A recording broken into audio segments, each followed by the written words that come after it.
Hello and welcome to the Villa Park podcast. It's me, Rich, and I'm back with your first edition of your monthly Academy update, the Lions Den latest, with my man Charlie, aka Academy AVFC on X.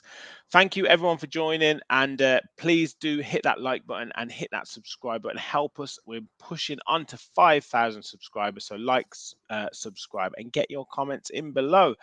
Charlie, great to see you again. How are you doing, my friend? I'm all good. Good to be back. Perhaps could have been in better circumstances, but yeah, good to be back and talking everything to do with the academy. Yes, mate. Yes, mate. I mean, we did a bit of a summary of the season, probably about 4 or 5 weeks ago now. Talking on that, it was really good response to it, and we planned to do this when the pre-season had kicked off for Aston Villa. You know, the full club, the academy, and everything had been sorted, but with all the drama that's happened this week and this last couple of weeks, we had to jump on and do this sooner. So it has all kicked off in the academy at the moment, hasn't it? Yeah, a lot going on, and yeah, it's quite a bit happening in front of our eyes, isn't it? It's all happened, come about very quickly over the weekend. So, yeah, it's some interesting stuff for the fans to digest quite quickly. Exactly. Well, look, let's get straight into it. I mean, the big news is obviously Amari Kellyman. Now, I'm really interested to get your perspective on this. When we did our kind of season review, he was in Hong Kong at the Hong Kong Sevens, had a little bit of an injury. You were talking about him potentially being a big player for the future, maybe even going out on loan to get his experience. And all of a sudden now we're talking about a 19-20 million pound deal to Chelsea. From your perspective, are you shocked by this, and how has it come about? So, I'm a little shocked, in that when all the stories were breaking about it could be an academy player that leaves, I was thinking of the players a little bit further down the pecking order, that we could potentially get somewhat of a fee for. Um, I think I'd probably disregarded Kellyman as an academy player. Like he'd made that step. He was continually part of the first team plans last season, and so I'd kind of disregarded that it could even be him. And then Saturday morning, the news breaks, and it's kind of like, yeah, I'm not hugely surprised in that he's extremely talented. The direct comparison people are making is to the Carney Chukwuemeka deal, Mm. and yeah, obviously it's a similar price tag. I'm not hugely surprised by the price tag, to be honest. If we compare the two players, Carney and Amari, in terms of where they're at in their careers, pretty similar positions. Carney had a bit more of a profile on social media, and fans sort of knew who he was. But I would argue that Kellyman has got just as much potential and just as high a ceiling. I think Kellyman's rise has been a bit more um, over a short space of time, Yeah. because he only joined the club, I think, just over 2 years ago. And so it's been quite a quick rise. But yeah, it's I think I kind of half expected is the wrong word. I wasn't surprised by the name, but Yeah. equally, it's a bit disheartening to sort of see that your top talents are the ones who are sort of sacrificed for the benefit of the short term benefit to try and navigate around these rules that the Premier League have in place. Sure, sure. No, and I do want to get your perspective once we kind of reviewed a couple of the other potential, well, one definite move and another potential move on this kind of PSR and Villa strategy. But yeah, Matt C asked a question on X to you in and around that, around the Kellyman and Chukwuemeka comparison. So, in terms of your honest assessment of Kellyman's potential versus Chukwuemeka at the same age, are you of the opinion that Kellyman can go really far in his career on that basis? Yeah, I think so. I think we're starting to see a similar level of recognition for Kellyman internationally. He's a regular now in the England under-20 squad, which is a similar achievement as to what Carney was achieving while he was at Villa. It is probably quite difficult to assess a player's ceiling at this age when they're making a move to a club like Chelsea, because things can change quite rapidly. That could mean a loan move in 3 months' time. That could mean you end up with a season like Carney's just had at Chelsea, where he comes in, plays 2 games, and he's injured again. And so that's the reason it's so difficult to kind of predict what's going to happen. But yeah, I Yeah, think if you profile the two players, they're quite similar in the descriptors you would use. So that quite sort of languid, dribbling, direct, and quite strong. I think Omari is a bit more of an attacking player. But yeah, I think very comparable levels of potential for me. If anything, I think Amari's profile, having had a bit more exposure to attacking positions, whereas Carney was more of a midfielder, um, might stand him in good stead for making that adaptation to Premier League quite quickly. yeah. No, that's fair. That's fair. What do you make of the valuation then that the Villa have placed on him? And I guess Chelsea prepared to pay it. How they've structured the deal, we'll kind of maybe get some more detail moving forward. But yeah, what have you made of this? Because it's caused a little bit of controversy, shall we say? Again, I can't really argue too much with the fit. Look, well, from our perspective, obviously, first and foremost, it's great because I think the club are solving one of their potential issues with something that they would consider to be dispensable. Mm. If we're talking on what he's achieved and in sort of current value, Kellyman obviously is not a £19 million player.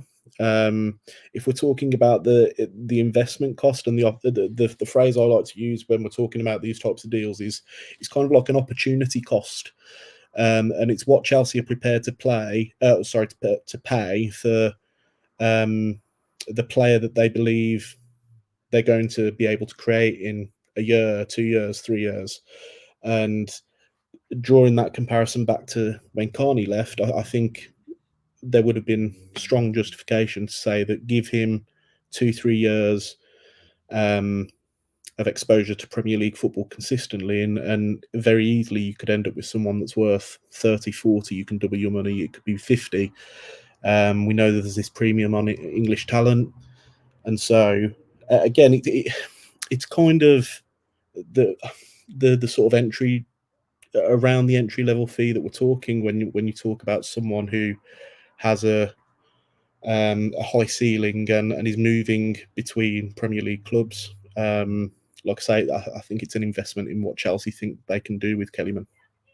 Yeah, I mean, just thinking back to last season with regards to Morgan Rogers, I know a slightly older player and had experience at Championship level, but Villa fans were almost balking at the fact that that Middlesbrough were asking for 8 to 10 million, and then we were like, well, don't pay it, don't bother paying it, and now look at what we now look at what we've created. So like you say, it's that opportunity cost, I guess. We've given Morgan Rogers the opportunity, albeit he's played for sort of 4, 5, 6 months, and look at what he's achieved and what he can go on to in the next year or two. So Chelsea are probably looking at that. Villa are probably looking at that as well, of what they're providing. Yeah, I think part of maybe what came into the Carney deal was how much are Chelsea prepared to pay for somebody else not to have him. Yeah, and protect that talent to be within their own hands. Obviously, I don't think Kellyman would have had many options in terms of leaving the club. I think it was certainly in Villa's plans, and from what I understand, the move has come about really rapidly. So yeah, I'm a bit, yeah, a bit. well, I can tell you're quite disappointed in that. So Yeah. what is it that's kind of mainly disappointed you Well, within this kind of process? it's the dehumanizing of academy players to become essentially price tags. Yeah, Um, and I think it's quite depressing or quite soulless to basically be incentivized to sell your best academy players because on the books they're treated differently to senior players. And I think that's the main issue to take away with this. I don't think I can criticize Villa so much, but I can criticize the rules that are forcing Villa to become creative, and the people that suffer because of this are not just the players, but the players' families, and um, from what I understand, again, is that Omari is extremely close to his family. You see it on social media. yeah, His mom interacts quite a lot with the page. Um, his brother is in the academy. That may make the situation a little bit more messy. Um, but yeah, loads of little factors like that, which all of a sudden just get flipped on its head within the space of a couple of days because Villa have found a solution to this problem that exists because of these questionable rules that the Premier League have in place. yeah. I mean, I've tweeted a few times and mentioned on a lot of shows. I can't imagine that the Premier League, when they put this rule in place, that they would have envisaged how clubs would utilize this, whether you want to call it a loophole or what, to navigate through. And it has to be one of the unintended consequences of this ruling. But we are where we are at the moment, and this is the situation that we're in now. A couple of other players, one has definitely made the move, Tim Bonham, and I noticed you tweeted out that you were appreciative of his time at Aston Villa as well. He's moved to Everton. Lewis Dobbin coming back the other way. Is it 9 million or 9-10 million deal? I mean, how do you kind of feel about Tim moving on into to further his career? I think you can't argue with it. I think when we spoke before, I mentioned that I think he was at that sort of period of his career where he needs to make a decision of to whether he's happy to be a bit part player at Villa, who gets looked over when there's an opportunity for him to come into the squad. And again, to make that move to another Premier League club, you can't really argue with it from a player's perspective. It's disappointing for me because I really think he's talented. Got qualities that can be applied in the Premier League, definitely. Aerially, on the floor, physically. And so there's the part of me that's like caring about what the players achieve in their career, and I think it's a good move for him. Disappointing because I genuinely think that given one or two things happen slightly differently, we could be talking about a different situation with him. Yeah, yeah. No, I agree with you, and I think it's a little bit of a shame because I really like the profile of him as a player. I think he probably deserved one or two more opportunities Mhm. last season. But then I do understand getting a good fee for him. If we're looking to bring in these other players in midfield areas, then maybe he's going to be, pushed further down the pecking order. And if we can make that money for him and obviously I don't know what the situation with Lewis Dobbin is and how much he'll challenge the first team squad. But for Tim, it's going on to potentially get for regular first team football at Everton. So 100% wish him all the best. And then, and to top it all off, we had reports. I think it was yesterday, and we're recording this on Monday on Monday evening. Lamar Bogard, interesting Nottingham Forest, and that's looking like I think a £3 to £4 million move. Did you know about this? Was this one on your radar? And what do you think about this? I didn't know specifically of the deal, but Lamar's kind of one I've had on my radar that something might happen this summer. Again, I think when we spoke before, I mentioned he was kind of at the decision period of his career again, Yeah, whether he needs to make a move to somewhere where there is a better prospect of breaking through into senior football. I think the important thing here is that people look at that as a bit of a sideways step. Is he going to make the breakthrough at Forest? I think Forest have a bit of a different philosophy.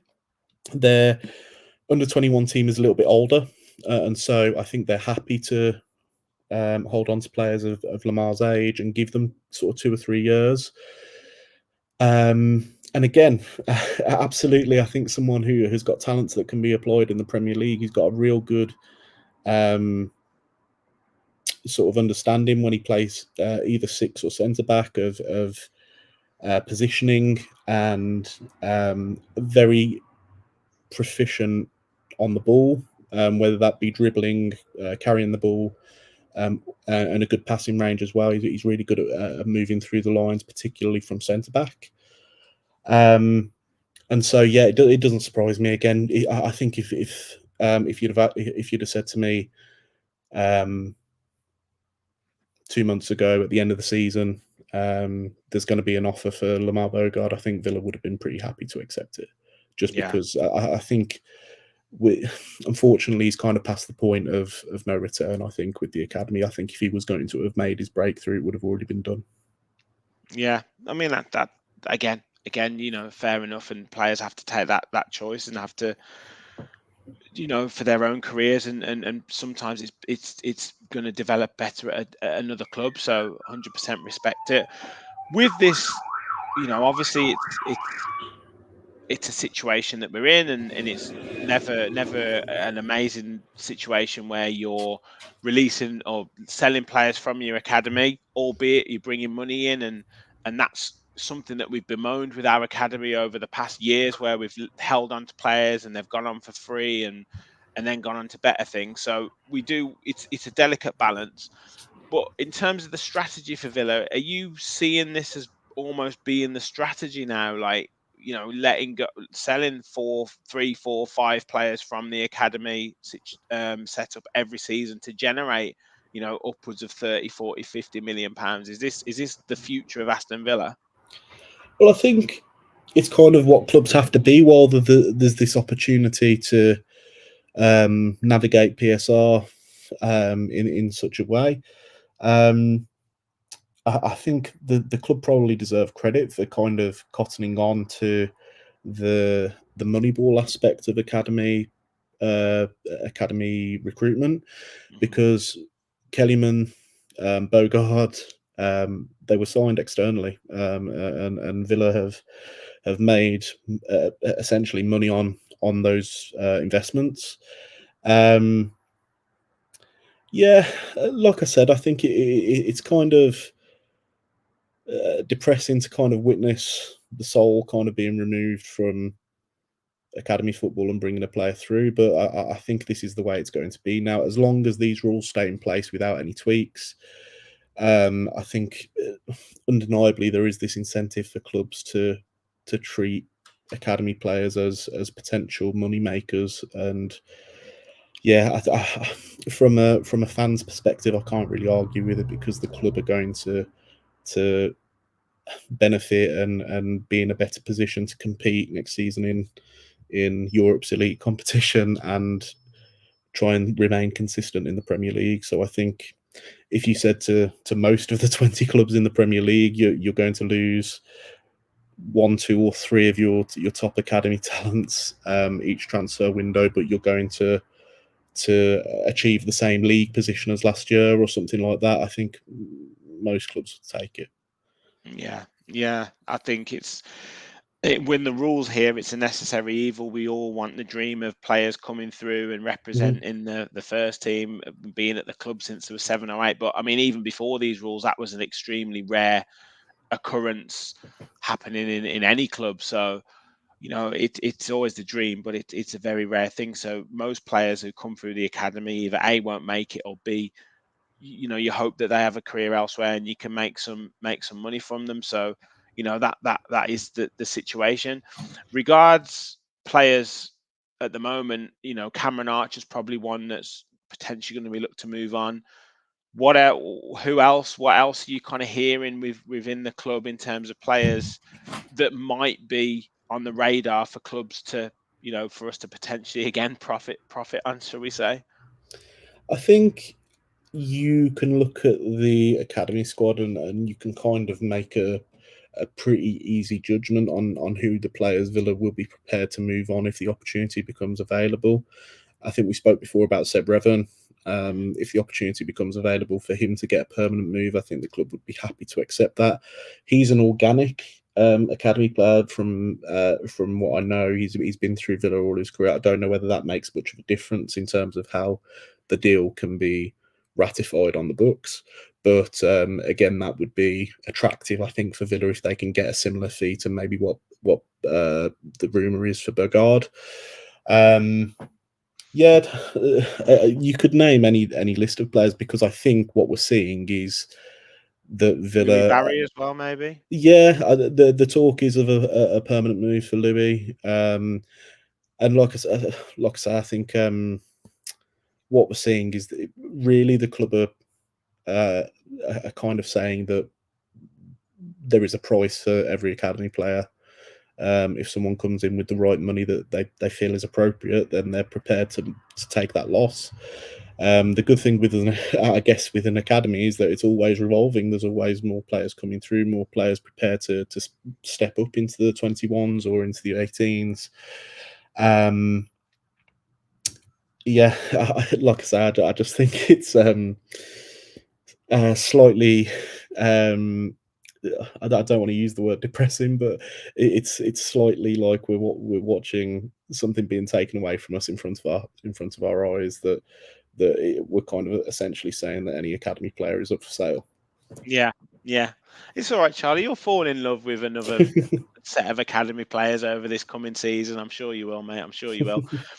It leads me on to kind of finishing up, but a couple of questions from Ben and one for myself as well as we're going into this pre-season, and we're going to talk a couple of players potentially coming in as well. But I don't know if they do this already or whether this be a strategy coming forward. But with the academy teams, is their formation and style set to mirror the senior team? Um, so that they can maybe slot into first team action or moving up through the ranks as it goes on, and have that comfort of if they did get called upon. So are they doing that, or are they planning to potentially do that? And then I guess a follow up question for that is, now we are Champions League, and we talked about this the Champions Youth League as well. Is it going to be more difficult for players to come through into the Premier League, into the first team squad anyway through the academy? So I guess it's two questions. Are we mirroring the style of the first team, and then ultimately moving forward, is it going to be more difficult to get into the first team anyway for these academy players? um, I think on the kind of style strategy question, I think if you ask the club, I think they would say absolutely yes. We're trying to mimic everything that we do with the first team, with the under-21s. Part of that is Emery bringing in his own guys to be the coaches. Obviously, that plan changed slightly when Idiakes went to Real Union. But I think we saw with Josep Gombau a similar style, a comparable style to what the first team play with your kind of mobile nine that can occupy or running behind. Um, the lopsided, in a sense, back four where you've got one fullback who is more defensively minded, like we see with Ezri Konsa, Yeah. and then another fullback who has more license to go forward. So I think it's definitely something I think every academy would say they want to achieve. Um, it's hard to judge that based on matches because I don't. It's hard to assess how much of what you're seeing is planned and how much is a reaction to what's going on in the match. Yeah. But yeah, I think absolutely. I think the club will implement similar coaching methods for the under-21s as they do for the first team, and that's something that I think he's probably quite strong in academy football at the moment, and we see City are probably the best example of that, of teaching a philosophy and sort of coming through and being able to slot into certain roles within the senior squad. Yeah, and what about the situation now moving forward with, I guess, Villa stepping into a more elite circles? Hopefully it means that those standards are raised within the academy and you almost get better players and stuff. But are you going to see that situation where it's going to be nigh and impossible for a graduate to come through and be a star of the first team, a la Ramsey, Grealish, etc., etc.? I think it's a good point because this is a competition that Villa won't have played in before. It's a different format.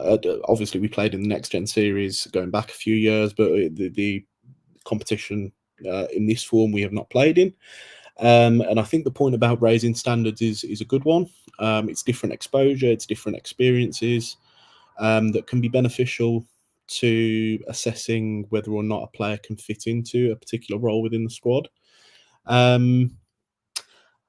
Yeah, and I think it ties into that whole conversation around finance because uh, I think it's going to be difficult because as the club face more consistently difficult challenges, it's harder to give throwaway minutes. But equally, with the exertions of the team that will be in the Premier League and the Champions League, let's not forget there's an extra couple of matches in the Champions League next season, spread over a longer period of time. But that might mean that there's more of a reliability or more of an opportunity for academy players to make appearances in something like the Carabao Cup. Yeah, And yeah, it's not to underplay the importance of the Carabao Cup because I think Villa fans would love to win something like that. I think Villa fans would love to see us play the first 11 in every match in the Carabao Cup. But realistically, I don't think that's what's going to happen. And that's where the whole question of timing and taking your opportunity comes into the situation, because that's where we could see potentially a Finn Monroe start at left back. We saw Seb Revan start at left back in the Conference League against Hibernian. And yeah, that's kind of how you develop your position within the squad, let's say, because if you make an impression during that game, not only does it get into the manager's mind, it gets into the fans' mind as well, hmm and hmm fans will want to see more of it, and I think that does play a part. yeah, yeah. No, you mate, it's a good point. It is a good point, but yeah, I think that ceiling will inevitably rise. And like Yeah. if a player does come through, fantastic, because they'll be absolutely amazing. But yeah, it is going to be a tough one moving forward. But yeah, it's going to be interesting to see. Just quickly in terms of a potential couple of incomings, I know you talked about Ethan Amundsen Day potentially coming in, and today there was a bid for Lewis Orford, I think England under-18s captain, West Ham. He's out at the moment. I think Man United are potentially looking at meeting his release clause. I mean, it's crazy talking about release Mhm. clauses for 17, 18-year-olds, but here we are. What do you know anything much about them, and kind of any more potential incomings on the radar? Are we raiding West Bromwich Albion again for any more of their players? I think firstly on Ethan Amundsen Day, it's an interesting one. My genuine belief with him is that he's coming in perhaps as a facilitator for other players to have better loan prospects without kind of drastically reducing the quality of the team for the youth league. Um, yeah, a bit of a strange one, really, because he was being released by FC Copenhagen, and I think immediately, if you said that to a fan of Villa, they'd say, "Why is he coming to the club?" And then, secondly, in terms of his age, Not really the type of age that we recruit at. Unless they're viewing it as an opportunity to increase value quickly, like we saw with Finn Azaz or Yes. players of similar Yes. ilk. And if they can come in, have a strong start, perhaps potentially go on and then have a strong loan somewhere. From what I gather, he had a bit of a reputation when he went to Copenhagen. There was someone they thought of quite highly, and it just kind of hasn't planned out that way, which can happen with youth football. And so perhaps this is a bit of a second opportunity for him to make an impact at the level. On Lewis Orford, I don't know what to read into this because again, I think I kind of view it as Villa having a bit of a method in the transfer window. They're kind of looking at options where they can identify a player that can increase in value quite quickly. One, but two, won't be a significant fee. I don't think. I believe Lewis Orford's only got a year left on his West Ham deal, and that's why there's this question around his future. If I'm being honest, I think if Villa really want him, I don't think West Ham will be able to stop him because I think we can offer more than what West Ham do. But again, I think another thing to include in that conversation is how we can sell a position in the academy now that there's this clear change in philosophy in terms of whether you can actually make it to the first team. Yeah. So Yeah. perhaps we'll see that become a bit more difficult with recruiting players.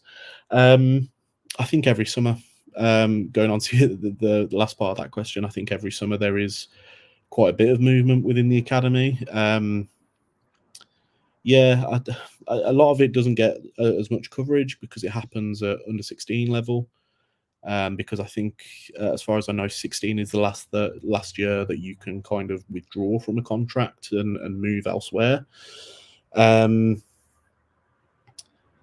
So yeah, undoubtedly, I think there will be players coming in. It'll be interesting, of course, whether that's more players potentially from West Brom. It'll also be interesting to see our approach to loans because how relevant does the youth league become in that conversation? How much do they value that exposure to those experiences in the youth league over potentially sitting on the bench for a loan club? And so, yeah, a really interesting summer ahead when thinking about transfers, incoming and outgoing, I guess, for the academy. Yeah, it is. And Emery talked about Real Union and linking up with them a little bit. There might be some more links with them this season, and yeah, it's going to be interesting. I guess one player who Villa fans will want me to ask is if you know any more about is Rory Wilson and this contract negotiation. Is there any more movement on that? I have no idea, to be honest. If you were asking my opinion on whether I think he stays at Villa or not, I think, to be honest with you, I think he's probably going to leave. Yeah, it's a bit of a weird one because I think, like I said before when we were speaking, I think his reputation increases just because people see the numbers that he puts up. Yes. But I personally have had a few questions when I've watched him play for the 21s, which look to be improving at the end of last season. So I don't know. Is the honest answer. But again, it'll be interesting to see it play out. Whether we can get a fee for him, as someone who has quite a few suitors across Europe, that automatically drives fee up. And so again, I think probably if the club get an offer they deem attractive enough, I think they're probably prepared to lose him. Yeah. Yeah. I think the longer it goes, well, we don't know the negotiations, but generally, the longer players, agents leave it, the more that likely they're looking out for what else is out there, and then that does the club he's at kind of think, oh well, look, if you want to leave, it's a kind of a take it or leave it situation. So we'll see how it goes. But yeah, really really useful insight, Charlie. Great to get your thoughts on all those issues. Profit and sustainability, the players leaving. I know you're quite disappointed in that situation and the situation that most clubs are in now with it. But I think it's just the case that we're in at the moment. And then players coming in, whether we're bringing them in to come through to Villa's first team or whether we're bringing them on to sell for higher prices, we'll we'll have to wait and see. When are they looking to be back into pre-season? Is that next week? I think it'll be pretty similar to when we see first team players coming back in. I think that's normally first week of July, isn't it? Yeah, Something like yeah. that. So, So yeah, next week, maybe. yeah, we'll probably see players back in and forming part of probably the first team stuff as well, because the first team numbers will be down because of players at international tournaments. Yeah, absolutely. Yeah, it's going to be that first friendly. Maybe we'll see some It of the always young is players against playing. Walsall. Yeah, and then we can hype them up and say that they're all brilliant, and then watch them go out on loan or get sold towards the end of the preseason. But anyway, we'll be here for all that. We'll definitely be back kind of midway through the preseason calendar just to give an update on the young players. But thank you for your time, Charlie. If obviously anything happens, like another player leaves for 25 or 30 million from the academy, then of course we'll get you back on. But appreciate your time, mate. Thank you very much. And if anyone hasn't or doesn't know where you are on social medias, where just give yourself a shout out, mate. So yeah, Academy AVFC on X or Twitter, or as people know it, and on Instagram as well. Admittedly, the updates on Instagram are fewer and further between, but I'm also on there. Yeah.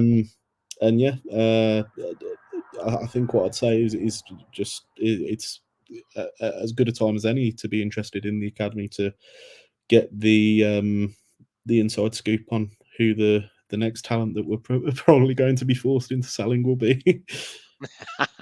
Yes, but yeah, you provide a wonderful insight, and like I say, we're going to get you on every month for this show, and to give an insight and to keep promoting the youth team and the academy moving forward. So thank you for your time, Charlie. Guys, make sure you hit that like button, make sure you hit that subscribe button, get your comments in below. Any questions that you want me to ask Charlie ahead of the next show as well, please do get them in. Thank you everyone for watching. We'll be back with plenty more shows over the next few days, plenty of transfer activity, plenty of fans forums, plenty of reactions. So make sure you stay tuned to the channel. Thank you for watching. And as always, remember, we all follow the Villa.